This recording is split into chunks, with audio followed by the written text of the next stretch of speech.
The wreckage between us. The morning sky over Xerion burned copper red as twin suns crested the jagged horizon, casting long shadows across the abandoned mining tunnels. Tobias Griffin, Griff to anyone who'd bothered learning his name in the past 5 years, emerged from his subterranean workshop, coffee mug in hand, expecting another day of blessed solitude. Instead, he found smoke. A thin black column rose from the direction of Crater Ridge, about 2 clicks east of his hidden sanctuary. Griff squinted through the perpetual dust haze that shrouded Xerion's surface, his mechanic's eye automatically cataloging the trajectory and dispersal pattern. Not atmospheric lightning.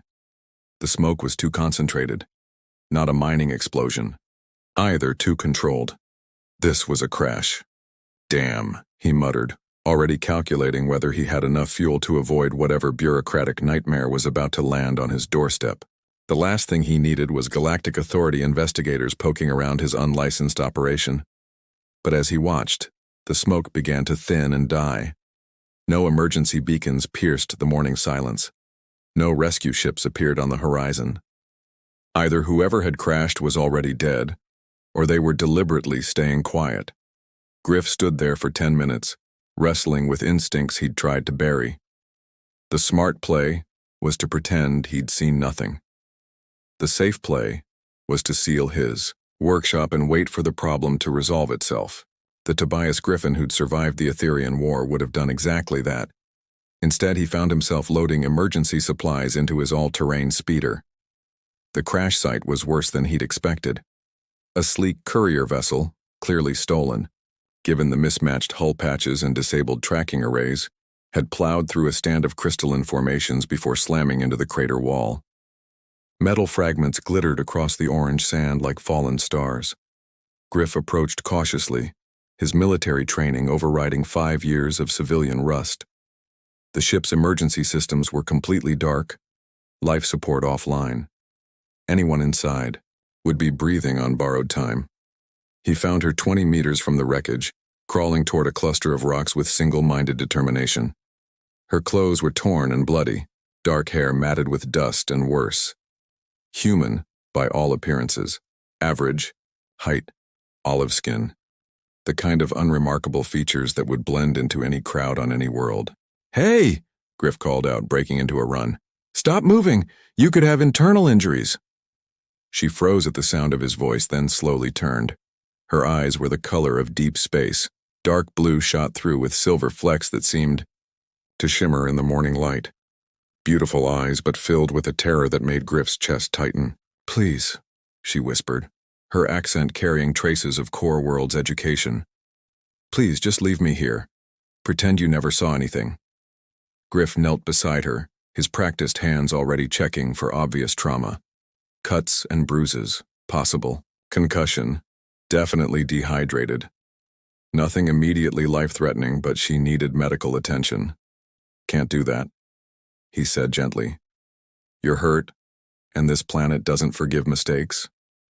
What's your name?" She stared at him for a long moment, as if weighing whether honesty was worth the risk. "Zara," she finally said. "Zara Voss." "All right, Zara. I'm Griff. I'm going to help you get somewhere safe, and then we're going to figure out why someone was chasing you hard enough that you'd rather crash than surrender." Her laugh was bitter as desert wind. "You don't understand. They weren't chasing me because of what I've done. They're hunting me for what I am." Something in her tone triggered old instincts, memories of war briefings and classified reports. But before Griff could pursue the thought, Zara's eyes rolled back and she collapsed into his arms. As he lifted her unconscious form, Griff noticed something odd. Despite the crash, despite her injuries, she felt lighter than she should have. And for just a moment, as her head fell back against his shoulder, he could have sworn her skin had an almost ethereal luminescence. He shook off the illusion and carried her toward his speeder. Whatever secrets Zara Voss was hiding, she was hurt and alone on one of the galaxy's most unforgiving worlds. That was enough for now. The questions could wait until she was safe. Fragments of Truth Zara woke to the smell of synthetic coffee and the hum of recycled air. For a moment, panic seized her. Enclosed spaces meant capture, meant interrogation, meant death. But as her vision cleared, she found herself not in a detention cell but on a makeshift medical cot in what appeared to be a mechanic's workshop. Tools hung in precise rows along metal walls. Half-dismantled engines sat on workbenches like patient, mechanical corpses. The lighting was warm and steady, powered by a fusion cell that hummed with well-maintained efficiency. Everything spoke of a man who valued order, competence, and solitude. "Easy," came a familiar voice. Griff emerged from behind a partition, carrying a steaming mug and wearing the careful expression of someone accustomed to skittish creatures. "You've been out for 6 hours. How's the head?" Zara sat up slowly, testing her body's responses. The cuts had been cleaned and sealed with medical adhesive. Someone had changed her clothes, simple work coveralls that smelled of industrial soap. Her original garments were nowhere to be seen. "You burned them," she said, and immediately regretted the certainty in her voice. Humans weren't supposed to know things without being told. Griff paused, mug halfway to his lips. They were covered in blood and crash gel. Seemed like the practical thing to do. His eyes narrowed slightly. "Lucky guess." Zara's mind raced for an explanation that wouldn't expose her. "I could smell the incineration residue. Most people don't think to destroy evidence so thoroughly."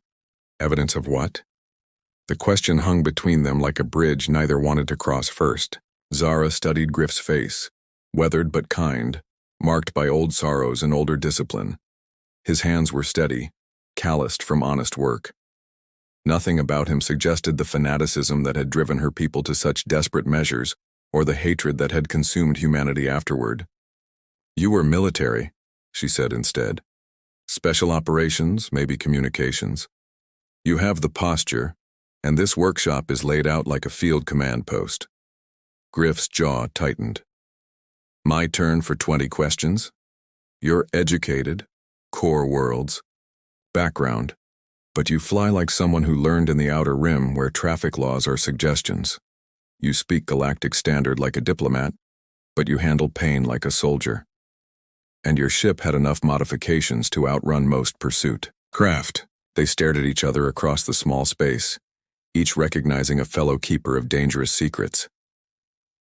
"The Etherian War," Griff said finally. "You lived through it." It wasn't a question. Zara's control slipped for just an instant, and with it came the memories she'd fought so hard to suppress. The crystal spires of New Thessia burning, Ambassador Kayeth's betrayed face as the human delegates collapsed, their minds shattered by psychic assault. Her own voice screaming protests that no one would hear over the thunder of orbital bombardment. The images leaked from her consciousness like blood from a wound, and for a terrible moment she forgot to shield her thoughts completely. Griff jerked backward as if struck, his mug shattering against the floor. "What the hell?" He stumbled against a workbench, pressing his palms against his temples. "I saw..." There were towers, and fire, and screaming.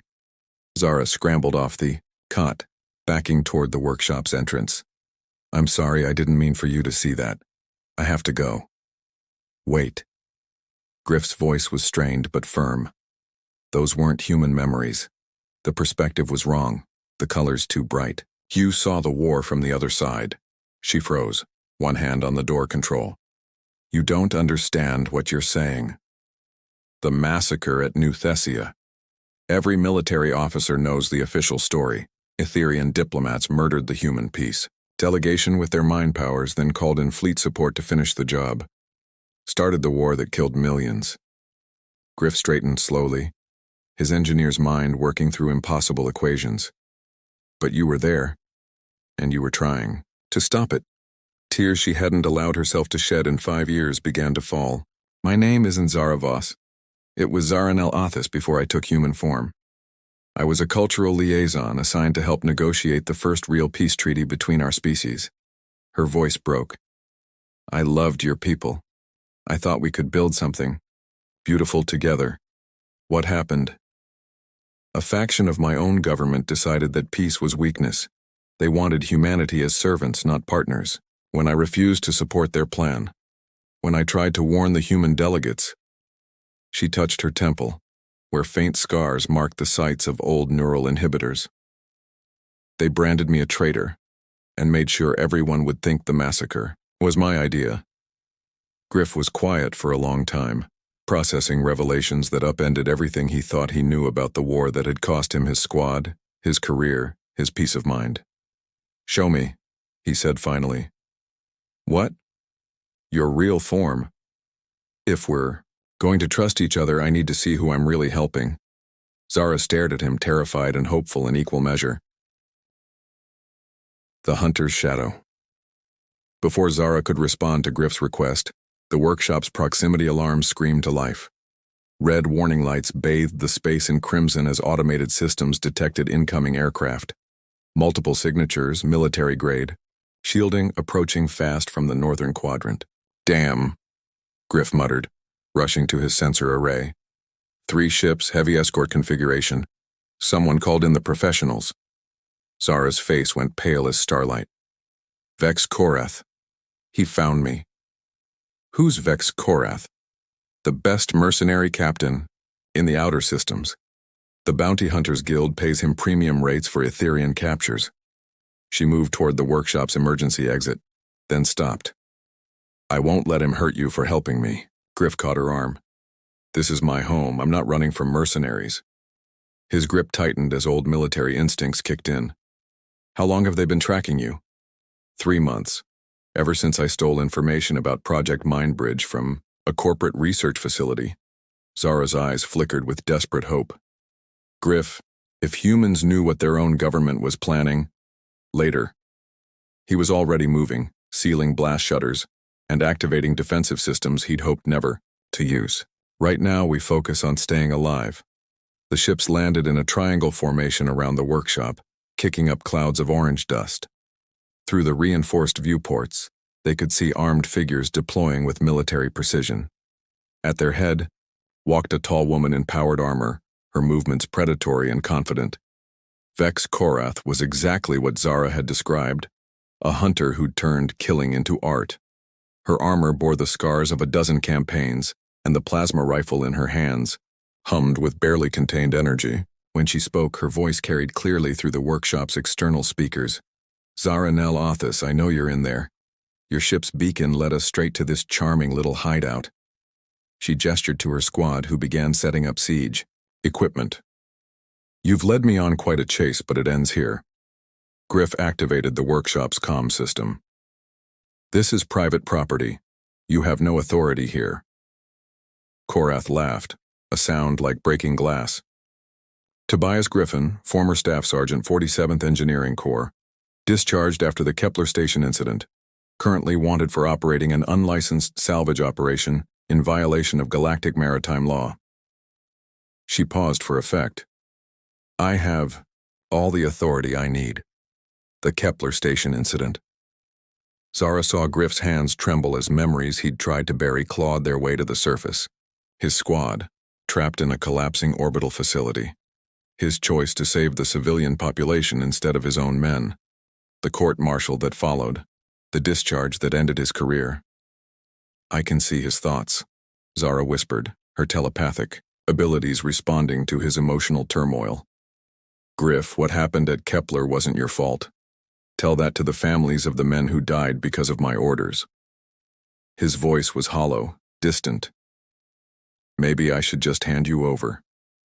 Save us, both the trouble. Look at me." Zara grabbed his face, forcing him to meet her eyes. "I've spent 5 years running from the truth, letting fear make my choices. It nearly destroyed me. Don't make the same mistake." Outside, Korath was growing impatient. "You have 30 seconds to surrender the Etherian, Griffin. After that, I stop being reasonable." Zara made her decision. The human disguise she'd worn for so long began to shimmer and fade like morning mist. Her olive skin grew luminescent, traced with patterns of silver light that pulsed in rhythm with her heartbeat. Her hair darkened to midnight blue, and her eyes became pools of liquid starlight. She was still recognizably herself, but transformed, alien, ethereal, beautiful in a way that belonged to no human world. Griff stared at her. and for a moment Zara braced for the revulsion she'd seen in so many human faces. Instead, she saw wonder. "You're magnificent," he breathed. "I'm what they made into a monster," she replied, but some of the pain in her voice had eased. "No." Griff straightened, the defeated soldier replaced by the engineer who'd spent 5 years building something meaningful from nothing. "You're what?" "They're afraid of. There's a difference." The workshop's walls shuddered as Korath's team began their assault. Plasma bolts scorched the reinforced metal, and shaped charges detonated against the blast doors. They had minutes at most before the defenses failed. "There's another way out," Griff said, leading her toward a maintenance tunnel that connected to the old mining shafts. "But first tell me about Project Mindbridge." As they crawled through the narrow passage, Zara explained what she'd discovered. A secret government program to develop artificial telepathy, using captured Etherian neural tissue. The plan was to create human soldiers with psychic abilities, turning her people's greatest gift into a weapon of war. "They're building an army of artificial Etherians," she said. "But the process requires living subjects for the neural harvesting. That's why the bounty on my kind has increased tenfold in the past year." Griff absorbed this information as they emerged into the abandoned mining complex. The tunnels stretched for kilometers underground, a labyrinth of passages that could hide them for days if necessary. "We're not running anymore," he said suddenly. "What? You said it yourself. Running from the truth nearly destroyed you. Well, I'm tired of running too." He turned to face her, and she saw something in his expression that hadn't been there before. Purpose. "If they want to fight, let's give them one they'll remember." Above them, Korath's voice echoed through the tunnels as she realized her prey had escaped. "Clever girl, but there's nowhere to run on this dead rock. I'll find you, and when I do, your friend pays the price for harboring a fugitive." Zara felt Griff's hand slip into hers, warm and steady and completely unafraid. "Let her come," he said quietly. It's time someone heard the real story. The shape of fear. The mining tunnels had become a maze of cat and mouse, with Korath's mercenaries methodically searching each passage, while Griff and Zara stayed one step ahead. But 3 hours into the hunt, it became clear they were being herded toward something. "She's too good at this," Griff muttered as they crouched in an abandoned ore processing chamber. "Professional hunters don't make this many convenient mistakes." Zara nodded, her enhanced senses picking up movement patterns that spoke of coordination rather than desperation. "It's a trap. She wants us to reach a specific location." The central excavation pit, Griff realized. "It's the only place down. Here with no secondary exits, she's been driving us toward it from the beginning." They could hear boots echoing through the tunnels now, getting closer. Korath's voice carried through the darkness, amplified by her suit's speakers. "You know, what I find interesting about Etherians, Griffin? They can make you see whatever they want you to see. That beautiful creature you're protecting, she could be showing you a lie. The real her might be something that would give you nightmares." Zara flinched as if struck. In her luminescent form, emotions played across her features like aurora patterns. Shame, fear, old pain bleeding through her mental shields. "She's trying to break your trust in me," Zara whispered. "It's a standard interrogation technique. Make the human question what they've seen." "Is she right?" Griff asked quietly. The question hit harder than any weapon. Zara turned away, her light dimming. "I don't know anymore. I've been wearing human form for so long I sometimes forget what I really look like. What if the monster they say I am is closer to the truth than this?" Griff moved closer, studying her face in the gentle radiance of her natural luminescence. "When you showed me your memories of New Thessia, I felt your grief, your horror at what your people did. That wasn't an illusion. It was too raw, too real." He touched her cheek, marveling at the way her skin seemed to hold starlight. "This is who you are. Everything else is just fear talking." The sound of approaching footsteps cut short their moment of connection. They had minutes before Korath's net closed completely. "The excavation pit it is, then?" Griff said, checking his improvised weapons, mining charges he'd rigged as grenades, a plasma cutter jury-rigged into a crude rifle. If we're going to make a stand, might as well pick our ground. They emerged into the vast central chamber, just as Korath's team surrounded the entrance. The mercenary captain stood silhouetted against the tunnel mouth, her armor gleaming under the artificial lights she'd set up around the pit's rim. "Magnificent acoustics in here," Korath called out, her voice echoing off the rock walls. "Perfect for what comes next." She raised a device Zara recognized with growing horror, a neural disruptor designed specifically to cause Etherians excruciating pain while keeping them conscious for interrogation. "The bounty on you is dead or alive, Zaranel. I prefer alive. More profitable, and it gives me time to test some new equipment." Korath's smile was visible even through her helmet's visor. "But first, let's address the problem of your human friend." Two mercenaries emerged from concealment, weapons trained on Griff. He served his purpose as bait. Time to dispose of the liability. "Marcus sent word from the core worlds," he said, joining her at the memorial. "The Senate has agreed to formal hearings about Project Mindbridge. They want you to testify." "I know." She touched one of the carved names, Ambassador Chen, who'd believed in peace until the very end.